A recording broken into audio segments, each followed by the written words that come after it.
Hey everybody, welcome back to the channel. My name is Hack, and today we're talking about my top 5 dungeons for grinding gold and experience in the Elder Scrolls Online. Now if you're like me and you don't have time or interest, let's say in farming crafting materials, doing crafting writs, or flipping items on guild traders, and you just want to make some gold fast in ESO, then farming dungeons is actually a really good option if you know the right locations. As a side benefit, we also get lots of experience from these spots as well. So while you're farming your gold, you can be leveling up a new character, you can be leveling up a new skill line. So top 5 dungeons for farming gold and experience. Make sure you watch all the way to number 1 because I have a secret quest location that I'm pretty sure not a lot of people know about. Let's get started. Alright, for our first location, number 5, we're at RKINDALEFT, the public dungeon in the ROTHGAR DLC. It's over here on the east side, northeast, and you'll want to just kind of skip through the beginning, which is like the tunnels area, until you get to this big open space here with lots of room to roam around. And you'll want to focus, for the most part, on the orcs because orcs drop gold and spiders don't. Although spiders are not bad too because they drop gears, which you can also sell for gold. But I'm going to be focusing on the orcs mostly for this run through. So up the bridge to the right, and then up to this ledge, go ahead and finish off this group. We're gonna drop down to the lower bridge here where there's another group that you wanna finish off quickly. Right here on the edge of the bridge. Go ahead and finish these guys off.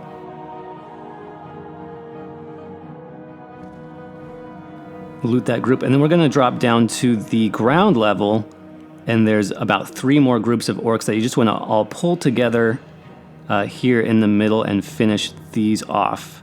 Just lay down your AoEs, whatever AoEs you have, your ultimates. Make sure you have heal over time skills running to keep your health topped off, or damage shields. I'm on my mag sork here, so it's not a problem. That's going to finish off our first group of orcs, and then we're going to move up the hill just past these spiders until we get to the second group. So your second group starts here at the base of this next hill. There's about 2 pulls here. I need to sell actually, so I'm going to pull out my merchant after this to make sure I have some inventory space. Always make sure you have a clear inventory so you can sell ornate items and different things you get. Like you'll get the gears here, like I mentioned earlier, for the spiders, which also sell for a good amount of gold. And then to finish up our pull here, there's about 4 groups of orcs. You can pull them all together, or you can split them into like 2 groups, which I think I'm doing here. Yeah, so I've got 2 at the bottom and then just 2 at the top of the hill. Pull them all together, drop your EOEs, get your loot, and then you just head back to the start and do it all over again. Coming in next at number 4, we're at the Lion's Den, which is the public dungeon in the Rift. Over here on the west side, and again, we're looking at a pretty wide open space. We're just gonna follow this path along, and there's lots and lots of enemies that you can pull together, group up, and drop down with your AoEs. So I'm on my Stamina Dragon Knight here, and I'm just using Arrow Barrage, Cleave. You can use Soul Trap now. It doesn't matter if you're a Magicka or Stamina-based character, that's another great AoE skill. There are some heavy sacks, make sure you grab those as you go through, and we're gonna pick up the next group up here on the top of the hill. Group all of these guys together. A bow is going to be very useful, by the way, for just pulling mobs over on the edges into the center. We're going to loot this group and then head into the main canyon area where there's lots more mobs. So moving across the bridge, go ahead and grab this group, head through the gate, grab the next little group here, and then pull them all together. As usual, we'll be getting them down with our AoEs here pretty quickly.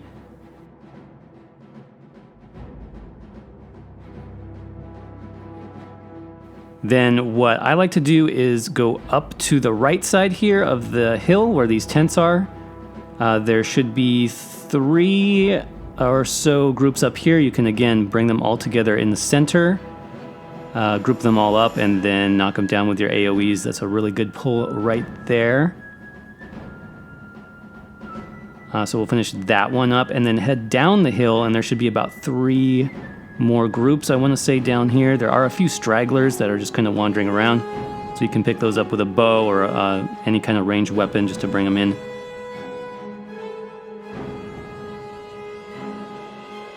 And so we're going to head back to the entrance, picking up 2 or 3 more groups here on the left side of the hill. And we just went up the other way earlier. Go ahead and loot those. Now, there is a group that I missed here. So you should pull this at the beginning, this little group on the side. And then I believe there is one boss that kind of roams around here. So here's the boss. You don't have to get the boss if you don't want to. I just thought I would see if I got any loot. But again, you can just skip this and head back through the gate to the entrance and do it all over again.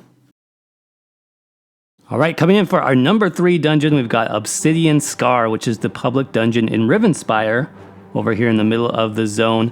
And there's 3 pretty big areas here. I prefer this middle location though, because it has the most enemies, and then also this back hallway here has quite a few that we can grab as well. So starting at the beginning of the zone, just go ahead and head to that middle location. There's a couple of pulls before you get there. And then here we are in the room. We're going to do 4 big pulls here all the way to the table in the center, and then kind of bring them around to this column. Drop our ultimate, drop any AoEs that we have, and then just get all those enemies down as quick as possible. Go ahead and loot those, and then head up the back stairs. Up here we've got 1, 2, 3, and 4 groups. So again, bring these into the center. You can kind of hide around the corner if you want to bring them in better. Get some line of sight around the corner. You can see I already was able to drop my ultimate again, and that's because we have Daedra in this dungeon, which are giving me, I think, 9 or 10 ultimate per kill from our Fighters Guild passives. So the hallway is done. The middle of the room is done. We're going to go to the left side of the room, and there's about 3 pulls here. The boss should be right here where I'm standing. Looks like somebody already got her down, though, so that'll be a 3rd pull. A little mini boss there for the dungeon you can get. And, oh, okay. Yep, they respawned already, so just grab that boss. And this zone does drop the Necropotent set, so if you happen to get like a weapon, like a staff, that's a pretty good item you can sell on a guild trader as well. Once you're done, just head back to the start, and we'll do it over again. All right, coming in at number 2, we've got one of my favorite grinds of all time. This is the Crimson Cove in MALABAL. This is a pretty big dungeon with 3 huge rooms. You have this middle location here, and then all the tunnels, this first location, and then this back area as well. You can farm 1 of these spots, you can farm 2, even all 3, as well as the side tunnels like I mentioned, and just try to pull as many groups as possible, at least 3 groups. If you can get more, the more the better. Just group them up as we always do. Pull them into the center, drop your AoEs. So this is the middle location, which is really good. You can get an easy 300, 400 gold here, no problem. And I do like going around the back here and just picking up these smaller groups. There's a boss that spawns here as well. And just like the last zone where we had Necropotents, this zone drops spinners. So if you get a spinner's flame staff or a lightning staff, those sell really well on guild traders. Now I'm just picking up the back tunnel here, which has a lot of enemies inside it. By the time I get back, the middle area already respawns, and I can just farm these again. So you can see the spawn time here is very, very fast. So we're getting lots and lots of XP and gold here.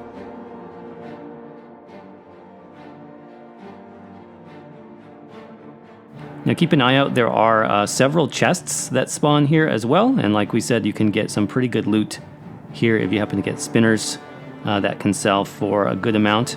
So that was the middle room and some of the back hallways, which is my favorite. You can, like I said, do the front room by the zone entrance, as well as the back room. There's just tons of enemies all over. Depending on what time of day, the front room may be crowded, in which case you can just focus on the middle or the back room. The spawns are quick enough, and there are enough enemies where more than one person can share the zone, so keep that in mind.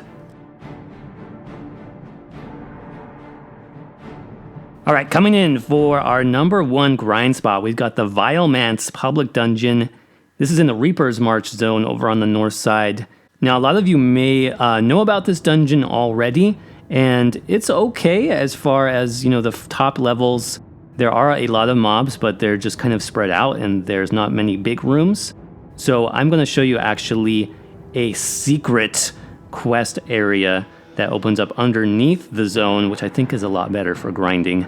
So from the dungeon entrance, we're going to head down to the left, past a couple pulls. This is probably the biggest room, so I would just grab this on my way down to the quest location. There is a lot of enemies here that you can grab.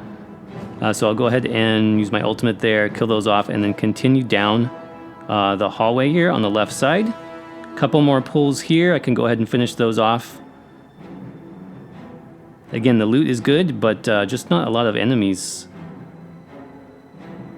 So go ahead and finish off this next group, and then we're heading down further, past a couple of quest items. I'm just going to bypass this group and then head to the middle of the dungeon. There's one more big pull here, so if you have your ultimate, might as well drop it here, get some gold before we head down further.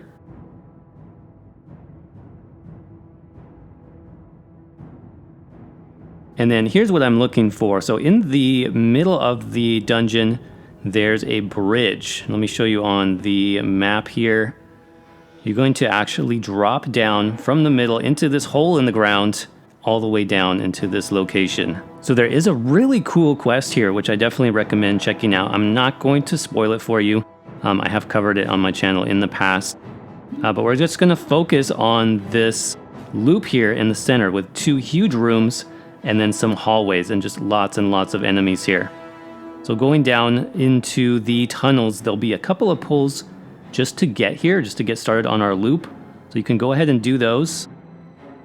Clear out these enemies. There's a mixture of undead and humans as well. So if you have your Fighters Guild, you'll get extra ultimate from those undead, which is really nice. So a couple more pulls here, and then we'll come up to our first room. Just finish these guys off. So now we're going to come into the first room, which has about 5 or 6 really big pulls here. I'm going to pull them all into the center and then drop my ultimate and just AoE them down. Lots and lots of enemies here, lots of undead. So lots of experience and gold from this first room. I'm going to go ahead and go back into the hallways further. A couple of pulls here. And then we're going to get to our second room, which is another pretty large room, about 3 or 4 pulls here. Make sure you get the group in the back there. Pull them all into the center. You should have your ultimate up again. And then go ahead and get those guys down as well with AoEs. Make sure we loot everything and then head up the tunnels. I like to pull these 2 together. Kill all those guys off. And then we're just moving in a circle back towards the front tunnel. Just a straggler here, and there is a chest. So keep an eye out for those. The loot is not as good as the previous 2 dungeons, but the fact that this location is never crowded is really nice. So this is the tunnel where we started, pulling 3 groups together in the center. Looting all those, and then by the time I'm done with this, I can go back to the first big room, and it should be respawned, and we're ready to go again. So that's going to wrap up our top 5 dungeons for golden XP grinding. Hope you guys enjoyed it and learned something new. If you did, make sure you smash that like button, hit subscribe for more ESO videos, and I'll see you around in the next one. Thanks.